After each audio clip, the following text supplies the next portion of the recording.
हरे कृष्णा। सभी को मेरा दंडवत प्रणाम।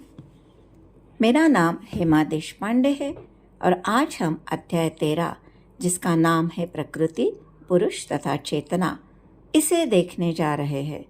तो चलिए हम प्रथम गुरु की प्रार्थना करेंगे और फिर इस विषय को हम आगे बढ़ाएंगे।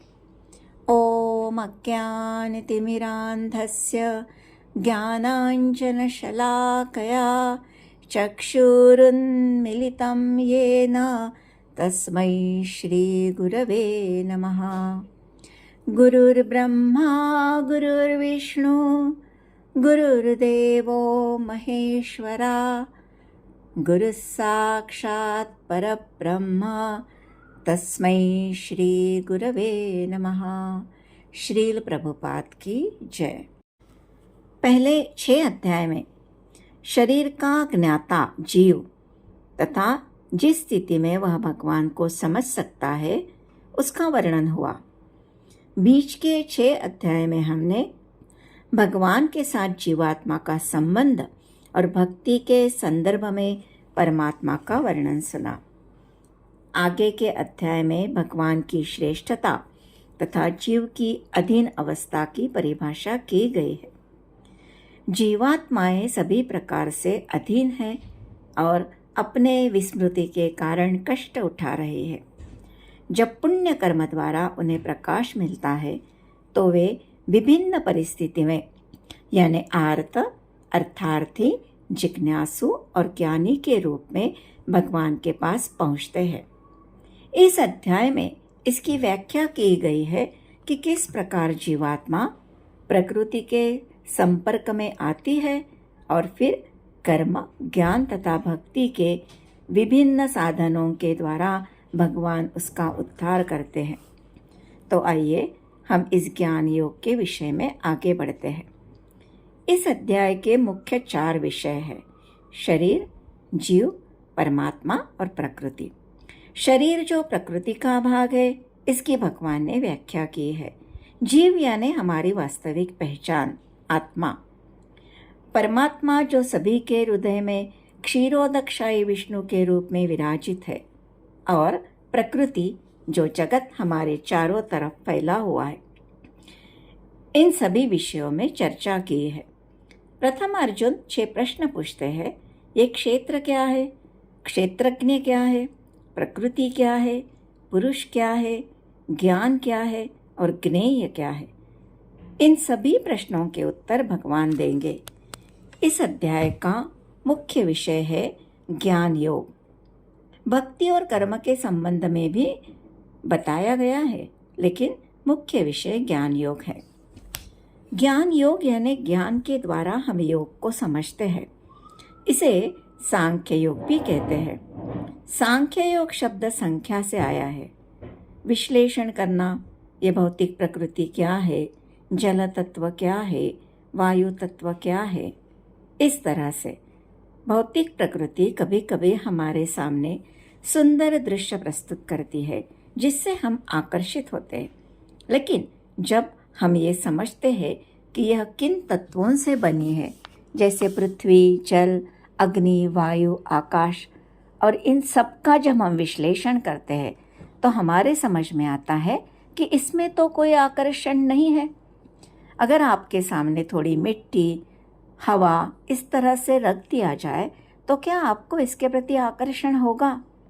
जब हम सब्जी पूरी खाते हैं तो हमें बड़ी स्वादिष्ट लगती है, लेकिन अगर आपके सामने थोड़ा आटा, कुछ आलू लाकर रख दिए तो क्या वो आपको स्वादिष्ट लगेंगे? जब हम जगत का विश्लेषण करके आकलन करते हैं तो हमें ये समझ में आता है कि इसमें तो कोई आकर्षण है ही नहीं, और हमारे हृदय में वैराग्य की भावना जागृत होती है और जीवन का आधार क्या है इसकी जिज्ञासा उत्पन्न होती है। और फिर हम ये आत्मा क्या है, परमात्मा क्या है, इनका संबंध क्या है, ये सोचने लगते हैं। ये अलग अलग भौतिक तत्वों का हम सही ज्ञान लेते हैं। अर्जुन प्रकृति, पुरुष, क्षेत्र, क्षेत्रज्ञ, ज्ञान तथा ज्ञेय ये विषयों को जानने का इच्छुक है। भगवान कहते हैं ये जो हमारा शरीर है इसे हम क्षेत्र कहेंगे, जो भौतिक प्रकृति का भाग है और पंच महाभूतों से बना है, जिसमें हमारी जीवात्मा रहती है। इस शरीर को जो जानता है उसे क्षेत्रज्ञ कहा जाता है, यानी हमारा जीवात्मा। ये क्षेत्र अलग अलग प्रकार का होता है, जैसे मनुष्य का शरीर, पशु का शरीर, कीड़े का शरीर इत्यादि। और जीवात्मा को ये क्षेत्र पूर्व जन्मों के कर्मों के अनुसार प्राप्त होता है। शरीर की तुलना क्षेत्र से की गई है। क्षेत्र यानी अपना कार्य करने का स्थान। इस भौतिक जगत में आत्मा भौतिक इच्छाओं के कारण आई है और ये इच्छाओं की पूर्ति वह शरीर के माध्यम से की जाती है। ये कर्म क्षेत्र क्या है, वह किस प्रकार बनता है, इसमें क्या परिवर्तन होते हैं, इस कर्म क्षेत्र को जानने वाला कौन है और उसका प्रभाव क्या है, ये सब हम देखेंगे। जिस तरह एक किसान का कर्म क्षेत्र उसका खेत होता है, जिस पर वो हर तरह के बीज डालकर फसल उगाता है और उसे काटता है और फिर से नए बीज डालकर नई फसल उगाता है, ठीक उसी तरह मनुष्य अपने देह रूपी क्षेत्र में कार्य करके तरह तरह के पाप पुण्य रूपी बीज को डालकर पाप या पुण्य रूपी फसल उगाता है। इस शरीर के सूक्ष्म इंद्रिय मन, बुद्धि, चित्त, अहंकार से कर्म का सारा लेखा जोखा बनाया जाता है और फिर शरीर बदलता है। शरीर रूपी कर्म क्षेत्र का विशेष लक्षण है परिवर्तन। भौतिक लोग इस क्षेत्र में पाप और पुण्य की फसल काटते हैं, लेकिन भक्त सिर्फ भक्ति का बीज बोकर भक्ति की ही फसल काटता है। जो इस कर्म क्षेत्र को जानता है वह क्षेत्रज्ञ कहलाता है। आत्मा जो इस शरीर में रहती है उसे क्षेत्रज्ञ कहा जाता है। शरीर रूपी क्षेत्र को हमारी आत्मा जानती है और हमें ये क्षेत्र प्रदान करने वाले परमात्मा है। जैसे एक किसान को राजा जमीन देता है, वह किसान उस जमीन को जानता है, लेकिन राजा सभी किसानों के जमीन को जानता है।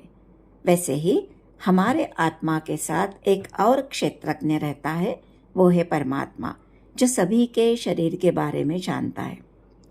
हमारा क्षेत्र ये भौतिक शरीर है और जीवात्मा और परमात्मा क्षेत्रज्ञ है। इंद्रिय तृप्ति की भोग करने की जो इच्छा है उसके अनुसार और हमारे क्षमता के अनुसार हमें ये शरीर प्राप्त होता है और सभी के शरीरों में भगवान ज्ञाता के रूप में विराजमान है। ये शरीर आत्मा और परमात्मा को जानना ही ज्ञान है। इस ज्ञान की परिभाषा को हम समझेंगे।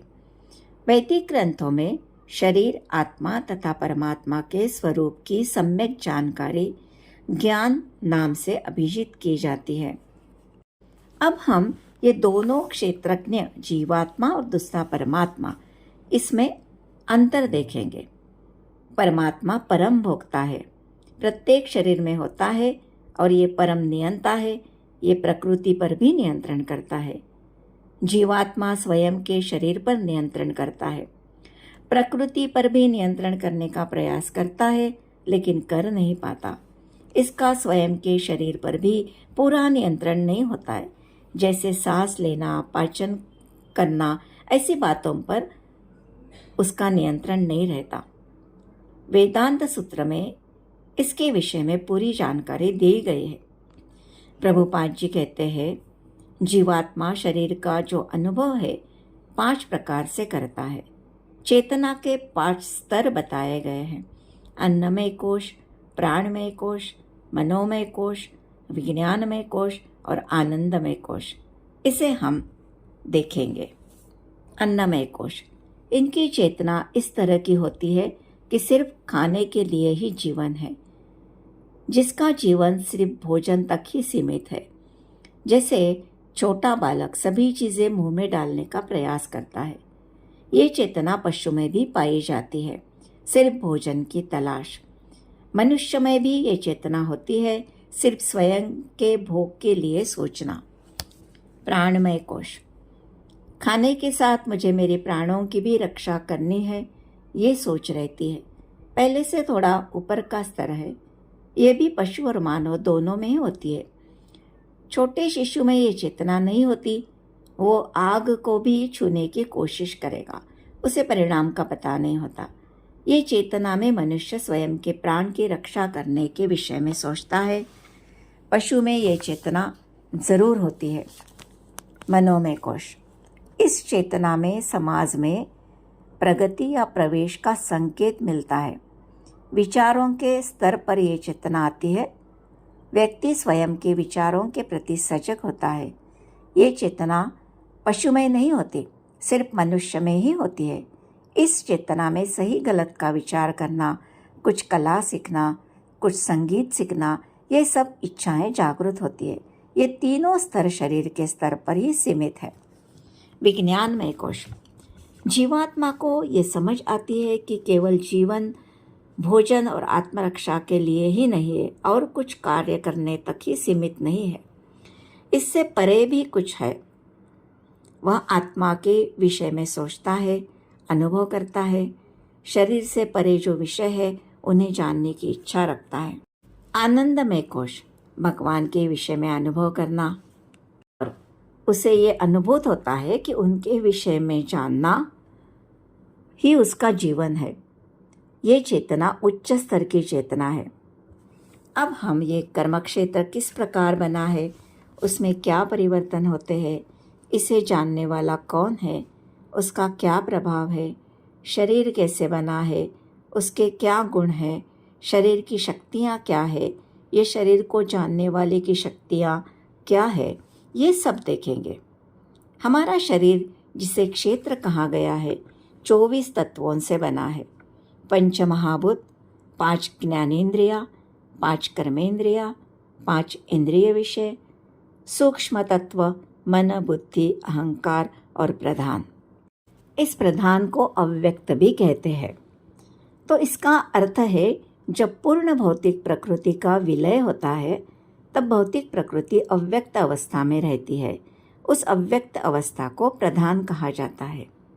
ज्ञान योगी इन सब तत्वों का विश्लेषण करके समझने की कोशिश करते हैं। इन सभी तत्वों को मिलाकर हमारा शरीर बनता है। इस क्षेत्र में क्या क्या विकार आते हैं, क्या परिवर्तन होते हैं, ये हम देखते हैं। इसका जन्म होता है, फिर बढ़ता है, थोड़ा समय टिकता है, कुछ उत्पन्न करता है, क्षीण होता है और फिर उसकी मृत्यु होती है। इसमें इच्छा, द्वेष, सुख दुख के परिवर्तन आते हैं। शरीर को अच्छा लगता है तो सुख की अनुभूति होती है, जो पसंद नहीं उसका द्वेष, उससे दुख का विकार आता है। उदाहरण के लिए, आप एक थिएटर में बैठे हो, जिसे हम क्षेत्र कहेंगे, आप क्षेत्रज्ञ हो। उसमें कोई मूवी चल रही है, उसमें अच्छी परिस्थिति है तो सुख, बुरी परिस्थिति है तो दुख होता है। ये जीवन भी इसी तरह है। हमारी चेतना आत्मा से आती है। आत्मा का मूल स्वरूप शुद्ध है, आध्यात्मिक है। लेकिन जब ये चेतना आत्मा से निकलती है और शरीर और मन से उसमें विकार आता है, जैसे सूर्य की रोशनी शुद्ध है, लेकिन अगर लाल रंग के चश्मे से दिखेगी तो वो लाल दिखेगी। बरसात का पानी शुद्ध है, लेकिन धूल से मैला होता है, इसे हम दूषित चेतना कहते हैं। हमारा शरीर 3 गुणों से बना है, ये गुण उसे दूषित करते हैं। ये विषय बहुत जटिल विषय है। जो इन 24 तत्वों के विषय को जानना चाहता है, उसे विस्तार से सांख्य दर्शन का अभ्यास करना चाहिए, जो एक विशाल ग्रंथ है। आगे भगवान कहते हैं कि शरीर और उनके ये दोनों क्षेत्रज्ञ को जानने की जानकारी को ही ज्ञान कहते हैं। इस ज्ञान की प्राप्ति की विशद व्याख्या बताई गई है। आत्मा और परमात्मा को जानकर इस 24 तत्वों से बाहर निकलने का तत्व और उसका साधन क्या है, ये बताया गया है। और इस ज्ञान की प्रक्रिया का परिणाम भगवान के भक्ति में होता है। ये ज्ञान की प्रक्रिया के 20 अंग भगवान यहाँ बताते हैं। यह प्रक्रिया 24 तत्वों में फंसी जीवात्मा को बाहर निकालने का कार्य करती है। भगवान कहते हैं, ये जो गुण बताए हैं इसी को तुम ज्ञान समझो, बाकी सब अज्ञान है। और ये भी बताते हैं कि अगर भक्ति विकसित हुई तो बाकी गुण अपने आप विकसित हो जाते हैं। भागवतम में भी ये कहा गया है कि व्यक्ति भगवान के प्रति जब शुद्ध भक्ति उत्पन्न कर लेता है, उसके शरीर में देवताओं जैसे गुण निवास करते हैं। इसके विपरीत जो भक्ति रहित है, उसमें कोई गुण नहीं रहता और ऐसा व्यक्ति अपनी मनोकल्पना द्वारा भौतिक जगत में इधर उधर भागता रहता है। वर्तमान जगत में हम बहुत सारे विषय पढ़ते हैं जिसका उद्देश्य केवल धन अर्जित करना होता है, लेकिन इसका भगवान की प्राप्ति से कोई संबंध नहीं होता। अभी भगवान जो गुण बताएंगे, उन गुणों का उपयोग चरित्र निर्माण करने के लिए होता है। उन गुणों की हम चर्चा करेंगे। अमानित्वम, विनम्रता मतलब अन्यों के द्वारा सम्मान पाने की इच्छा न रखना। जब व्यक्ति कुछ उपलब्धि करता है तो उसके लिए सम्मान की अपेक्षा रखता है। वैष्णव दूसरों को सम्मान जरूर देता है, ये बहुत अच्छी बात है, लेकिन अगर उसे सम्मान न मिले तो वह दुखी नहीं होता। ये सबसे पहला गुण है, क्योंकि ज्ञान प्राप्ति के लिए विनम्र होना बहुत ज़रूरी है। अदम्भित्वम, प्रसिद्धि के लिए उत्सुक न रहना। दंभ विहीनता, व्यक्ति में कुछ गुण नहीं है तो भी वह प्रसिद्धि के लिए उत्सुक रहता है। इस तरह से हमें उत्सुक नहीं रहना चाहिए। अहिंसा, अन्यों को विपत्ति में न डालना। इसका मतलब क्या है, हम देखेंगे।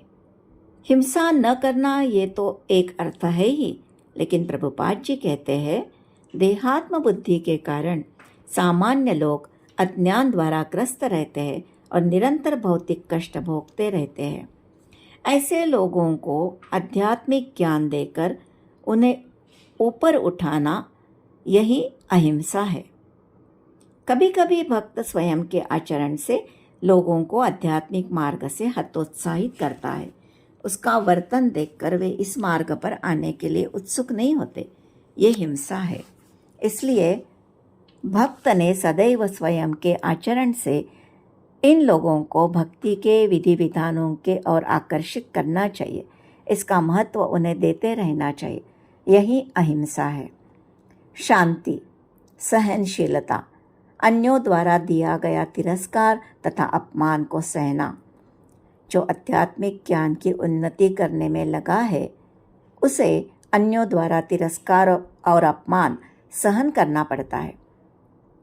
बाल प्रहलाद को भी इस तरह के संकट का सामना करना पड़ा, लेकिन उन्होंने भक्ति के बल पर सब सहन किया। भक्त को संकल्पपूर्वक सहिष्णु बनकर संकल्पपूर्वक प्रगति करते रहना चाहिए। सरलता, आर्जवम, बिना किसी कूटनीति के मनुष्य इतना सरल हो कि अपने शत्रु तक से वास्तविक सत्य का उद्घाटन कर सके। आचार्योपासनम, ये गुण आध्यात्मिक गुरु के लिए आवश्यक है। विनयपूर्वक गुरु के पास जाकर सेवा करे ताकि वह आशीर्वाद दे, जिससे वह प्रगति कर पाए। शौचम, पवित्रता 2 स्तर की होती है, बाहरी शरीर के स्तर पर और एक भीतर की स्तर तक। निरंतर कृष्ण का स्मरण करना, इससे पूर्व कर्म की संचित धूलि नष्ट होती है। स्थैर्यम, दृढ़ता, भक्ति में दृढ़ता से लगे रहना, क्योंकि ये विषय गंभीर विषय होता है जिसमें बहुत बार मन नहीं लगता, हमें समझ में नहीं आता, लेकिन हमें दृढ़ता के साथ इसमें लगे रहना चाहिए। महान भक्तों के चरित्र जब हम पढ़ते हैं, उससे दृढ़ता आने में सहायता होती है। आत्मसंयम, आध्यात्मिक प्रगति में जो बाधक है उसे स्वीकार नहीं करना चाहिए। इंद्रियां सदैव इंद्रिय तृप्ति के लिए उत्सुक रहती है। ऐसी इंद्रियों की अनावश्यक मांगों को पूरा न करो। इंद्रियों को श्री कृष्ण की सेवा में लगाने से भक्ति के पथ पर इंद्रियों का आध्यात्मिककरण होता है। अहंकार, व्यक्ति को मिथ्या अभिमान से रहित होना चाहिए। हम स्वयं की पहचान अलग अलग उपाधियों से देते हैं।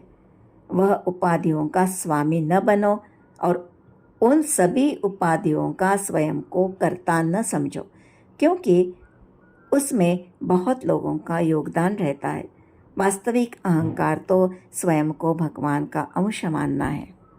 जन्म, मृत्यु, जरा, व्याधि, इन्हें दोष के रूप में समझना, इसका अर्थ हम देखेंगे। मनुष्य शरीर की जन्म लेने की जो प्रक्रिया है बहुत जटिल होती है। 9 महीने गर्भवास, फिर बेबस जीवन, पढ़ाई का बोझ, नौकरी की चिंता, संसार की जिम्मेदारियां, स्वास्थ्य की चिंता और मृत्यु का भय। ये भौतिक जीवन दुखालय है। गौतम बुद्ध ने जब किसी की मौत, किसी का दुख, किसी के रोग देखे तो उन्होंने बहुत दुखी होकर संन्यास ले लिया।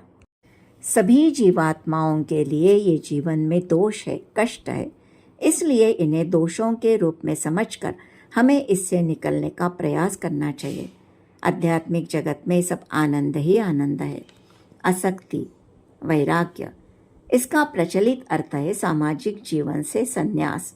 ये ज्ञान योगी के लिए है। भक्ति के पद पर वैराग्य का अर्थ भगवान के साथ आसक्ति विकसित करना है। जो इन भोग संपत्ति जो नाशवान है इसमें आसक्ति रखता है वह भगवान से दूर जाता है। संतान, स्त्री, घर से निवृत्त हो जाना, इसका अर्थ ये नहीं है कि इन सभी के लिए कोई भावना ही नहीं रखी जाए। ये सब स्नेह की प्राकृतिक वस्तुएं हैं, लेकिन जब ये हमारी आध्यात्मिक उन्नति के लिए अनुकूल न हो तो इनके प्रति आसक्ति नहीं रखनी चाहिए। इसका उदाहरण धृतराष्ट्र है, जो आसक्ति के कारण दुर्योधन की हर बात मानता था। ये गलत है। आसक्ति अंधी होती है, स्नेह अंधा नहीं होता। स्नेह से तो पिता अपने बच्चे को सजा भी देता है। अर्जुन को भी परिवार के लिए आसक्ति हो गई थी तो वे कर्तव्य के प्रति अंधे हो गए थे। लेकिन भगवान कृष्ण जैसे गुरु से जब ज्ञान की बातें सुनी, भगवत गीता सुनी, तो उन्होंने इससे मुक्ति पा ली। अच्छी और बुरी घटनाओं के प्रति समभाव। सुख और दुख जीवन को दूषित करने वाले हैं, उसे मनुष्य को सहना सीखना चाहिए। इन्हें आने और जाने से कोई भी रोक नहीं सकता, इसलिए दोनों स्थितियों में व्यक्ति को समभाव रखना चाहिए। कृष्ण के प्रति नित्य अनन्य भक्ति, ये गुण जो है ये भक्त के लिए बहुत महत्वपूर्ण गुण है। उसकी भक्ति अव्यभिचारिणी होनी चाहिए। उसकी भक्ति अहेतुकी और अप्रतिहता होनी चाहिए। भक्ति का कारण भक्ति ही होना चाहिए, किसी और अभिलाषा से भक्ति नहीं होनी चाहिए। एकांत स्थान में रहना, ये गुण ज्ञानी के लिए बताया जाता है। उसे एकांत स्थान में बैठकर स्वयं के इंद्रियों पर, मन पर नियंत्रण करना होता है। लेकिन भक्त के लिए बताया है कि उसे भक्तों की संगति में ही रहना चाहिए। जन समुदाय से विलगाव। भौतिकवादी लोग जिनके साथ रहकर हम भौतिक चीज़ों के प्रति आकर्षित हो सके, ऐसे लोगों से हमें दूर रहना चाहिए। तत्व ज्ञानार्थ, परम सत्य की दार्शनिक खोज। ये अध्याय ज्ञान योग को दर्शाता है, इसलिए ये गुण ज्ञान योगी के लिए है। आत्म साक्षात्कार की महत्ता को स्वीकारना। भक्ति योगी व्यवहारिक है, इसलिए व्यक्ति ने आत्मा और परमात्मा के संबंध पर विचार करना चाहिए। परमात्मा के प्रति आत्मा की सेवा नित्य होती है। यहाँ हर व्यक्ति आनंद की खोज कर रहा है और वास्तविक आनंद भगवान की सेवा में ही है। ये जो ज्ञान योगी है, ये परम सत्य भगवान श्री कृष्ण है, इस पर विश्वास नहीं रखता या उसे ये पता नहीं होता, लेकिन भक्त इसे अच्छी तरह से जानता है। देखिए, विनम्रता से लेकर आत्म साक्षात्कार तक की जो विधि है, वह भूमि से चलकर ऊपरी मंजिल तक पहुंचने के लिए एक सीढ़ी है, और ये ज्ञान की प्रक्रिया का अवसान भगवान की अनन्य भक्ति में होता है। इसलिए यदि कोई भक्ति को प्राप्त करता है तो अन्य 19 गुण स्वयमेव विकसित हो जाते हैं। इसी के साथ मैं ये 13वें अध्याय की जो पहली रिकॉर्डिंग है इसे समाप्त करती हूँ। ये अध्याय बड़ा अध्याय है, इसलिए एक रिकॉर्डिंग में मैं नहीं ले पाई।